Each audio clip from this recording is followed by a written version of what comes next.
going on, Knicks fans? It's Vigo Sportstalk here, host of Vigo Talks Knicks. The 2025 NBA Cup champions are the New York Knicks. You heard me right. The New York Knicks are your 2025 NBA Cup champions after a very hard-fought win against the San Antonio Spurs. The Knicks won 124 to 113. It was a very hard-fought win from start to finish. The San Antonio Spurs are a very good young team. So first of all, I gotta give shout out to everybody. Players like Stephon Castle, Victor Wembanyama, De'Aaron Fox, Devin Vassell.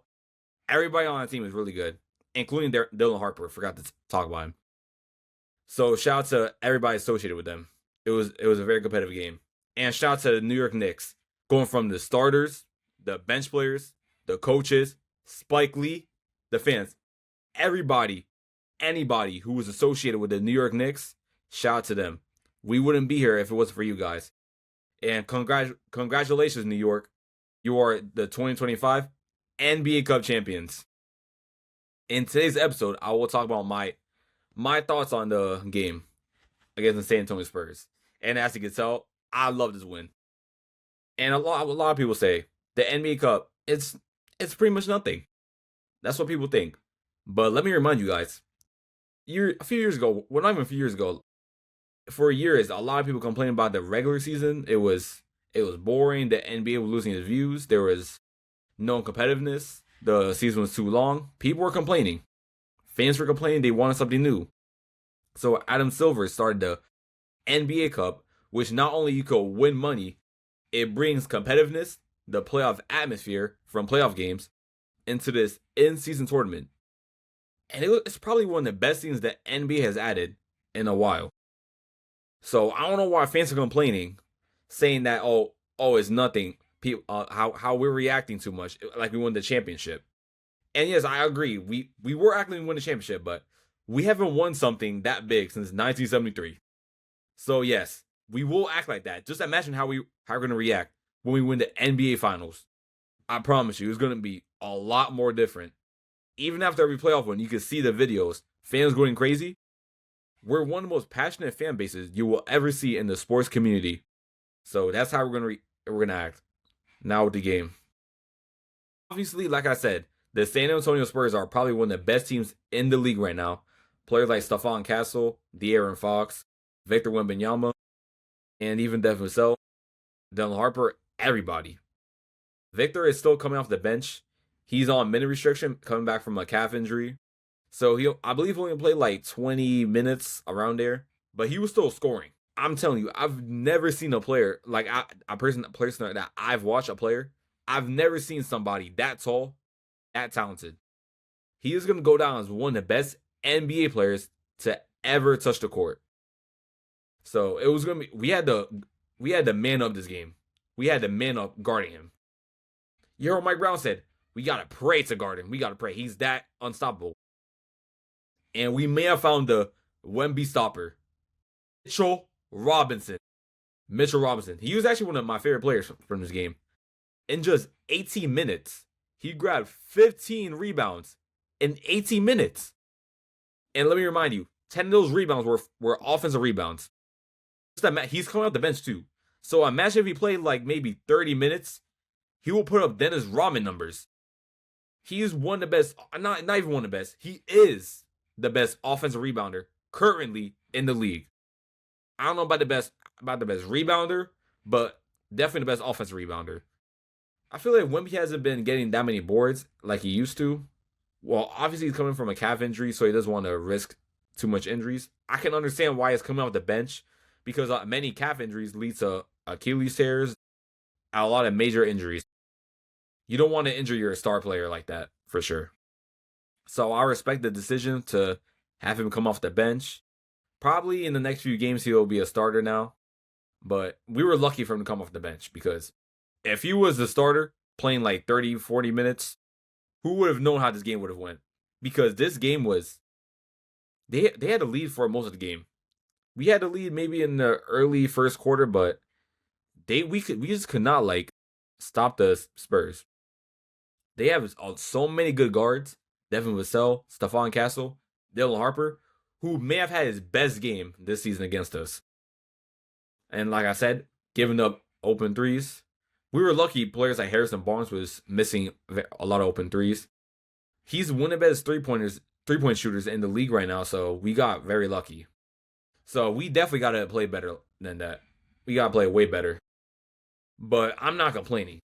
It wasn't until late in the fourth quarter where we finally came back and got the lead. With players like Jordan Clarkson, Tyler Kolek, who I got to talk about a lot this episode. Jordan Clarkson. A lot of people say he's been kind of inconsistent with the New York Knicks. He's one of the best bench players in NBA history, so you expect way more from him. In the first half, he wasn't doing too good. And then they found a spark with Clarkson and Kolek on the floor. Clarkson, who back-to-back clutch shots, very clutch shots, open threes. And then Tyler Kolek, who was everywhere in the fourth quarter. I don't know the exact stat, but with Tyler Kolek on the floor, the Knicks were just unstoppable. And fans were wondering, where's Mikal Bridges? He usually plays the most minutes out of every Knicks player. He didn't play, I don't think he even played in the fourth quarter. Maybe like 2 minutes, but he wasn't out there for the whole fourth quarter. And the reason for that is, like I said, they found a spark with Tyler Kolek, a player who doesn't get that many minutes, who was taken out of rotation earlier in the season. He was a part of the rotation in the first 5 games, maybe. They took him out with the injuries to Landry Shamet and Miles McBride. He was brought back, and he made up for it. He's been in trade talks with a lot of teams who would like him. I heard we've been looking at Jose Alvarado, who's a player I actually really like. He's from Brooklyn, by the way. He's from Brooklyn. He's a good defensive player. He's a good ball handler. He can shoot threes. He has a New York mentality. Like, if he were to come to the New York Knicks, he has a mentality for playoff games and the playoff atmosphere. So I would love to have him, but I don't want to give it to Tyler Kolek.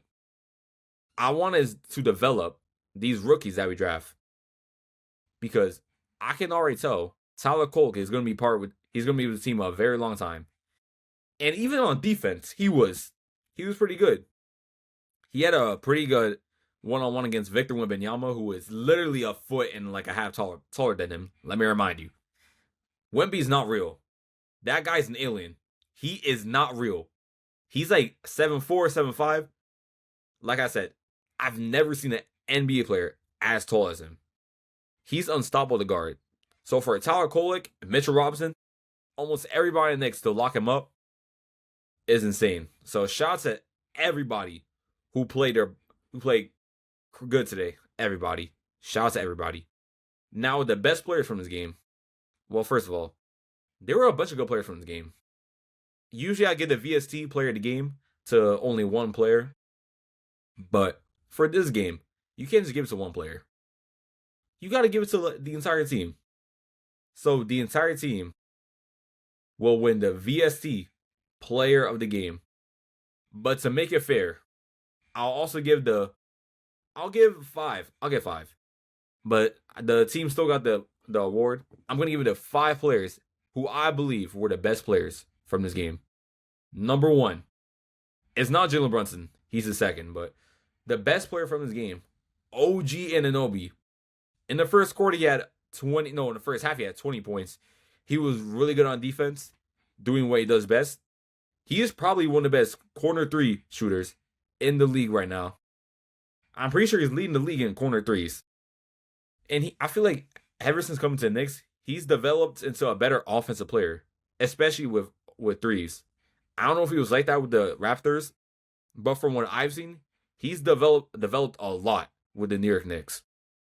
Now, the second best player, Jalen Brunson. Jalen Brunson was everywhere. He was, like I say, he won the finals, the NBA Cup MVP. Sorry, not the finals. Because a lot of people were saying they should give the OG Anunoby. He had a better game. They're giving the trophy to the person who's been consistent every NBA Cup game. He's been averaging maybe 28 points per game, per NBA Cup game. He has been the most consistent player for the NBA Cup out of everybody. So he deserves that reward. Now to the third player, Mitchell Robinson, who I mentioned earlier. 15 rebounds in 18 minutes. Do I gotta explain how insane that is? Players like Dennis Rodman. Just imagine if Mitchell Robinson was in the starting 5 and he was playing like 35 minutes, imagine how many rebounds he would have had. At that rate, he could have had maybe 30 rebounds. 30 rebounds. I'm serious. He is the best offensive rebounder in this league. And I stand by that. To the fourth best player of the game, Jordan Clarkson, who is everywhere in that fourth quarter in the clutch. Back-to-back clutch threes. His clutch threes changed the momentum of the game. So if it wasn't for those clutch threes, I don't know. I'm not going to say we would have lost, but it would have changed the game for sure. So shouts to Jordan Clarkson. And now to the best player of the game, the fifth best player, Tyler Kolek. I've been a fan of him since coming out of college, since he had that viral clip of him saying, "It's barbecue chicken from there." You know, we come out, we bang 2 threes. They got to come out of the zone. They start going man, and then it's barbecue chicken from there. He's been pretty good with the Knicks. Like I said, he's been taking out the rotation. He started the year off in the rotation. They took him out, brought him back in with the injuries due to Landry Shamet and Miles McBride. He's been trying to do whatever he can to stay in this rotation. And with the recent trade rumors, he wants to be in New York. He's starting to have that New York mentality when playing these games. So, I believe we should not trade Tyler Kolek. And I love Jose Alvarado. I said it earlier. But I don't want to give up nobody right now. I want to develop these players that we draft and keep them part of rotation. You see what OKC is doing. Like, for example, OKC. Half of their team, the reason why they're so good, they're a young team. Remind you, they're a very young team. I believe one of the youngest in the NBA, or maybe the youngest. All of their players were from their drafts. They were from the Paul George trade. They got SGA, Jalen Williams, the other Jalen Williams, Chet Holmgren, a former Knick, Isaiah Hartenstein, Lou Dort, Isaiah Joe, AJ Mitchell, Cason Wallace, Alex Caruso too. All these players, well, some of them didn't get drafted by OKC, but majority of those players were drafted by them. So I feel like we should develop all the rookies, all the players we draft, and possibly have them in rotation in the future and see what we can do. We're not going to hang up a banner for the NBA Cup, which a lot of fans are confused about. If you want to hear my opinion about it, it's not the finals. It's not the finals banner. I know the Lakers, the Bucks, they hung it up. But I can understand why. They don't want that banner. They don't want the NBA Cup banner. They want that finals banner. So until we win the finals, that's the next banner we're going to get. And I'm very confident in this team. I'm confident. We are a playoff team. We'll see how we do in the finals. Let's take it one step at a time, and let's see how we do. This is Vigo Sportstalk here, host of Vigo Talks Knicks, and I will see you next episode, Knicks fans. Let's go Knicks. Congrats.